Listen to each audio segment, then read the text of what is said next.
drugarice i drugovi. Ruža Hrvatska Savka Dapčević-Kučar rođena je 6. prosinca 1923. godine na Korčuli. Godine 1943. odlazi u partizane i učlanjuje se u partiju. Nakon završetka rata završava studij ekonomije u Zagrebu. Znanstveno se usavršavala u Americi i Francuskoj te postaje profesorica na fakultetu.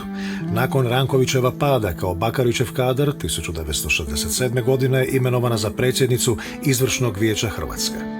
Samo 2 godine poslije postaje predsjednica Centralnog komiteta Saveza komunista Hrvatske. Na 10. sjednici CKSKH Hrvatsko partijsko vodstvo na čelu sa Savkom Dapčević-Kučar i Mikom Tripalom osuđuje unitarističku platformu Miloša Žanka. Kako je obračun sa Žankom prenosila televizija Zagreb, prvi put je velik dio hrvatskog naroda prepoznao nastup hrvatskog partijskog vrha kao sebi blizak. U Hrvatskoj se stvorio nacionalni zanos. Govor Savke Dapčević-Kučar na tada Trgu Republike u Zagrebu 7. svibnja 1971. godine smatra se vrhuncem hrvatskog proljeća. Tada je rekla: etatisti, unitaristi i velikosrpski šovinisti nude nam Jugoslaviju kakvu ne želimo i nećemo. Tuđe nećemo, svoje ne damo. Sami smo gospodari i tvorci svog socijalizma i svoje budućnosti.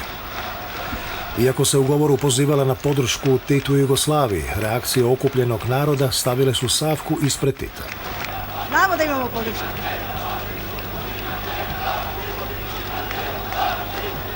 Tu podršku treba pretvoriti u akciju.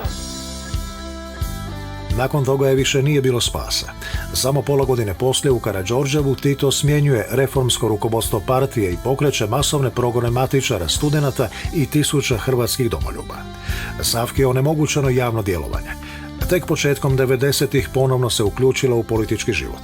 Postaje predsjednica Hrvatske narodne stranke HNS, koja je u članstvu okupljala mnoge aktivne sudionike hrvatskog proljeća.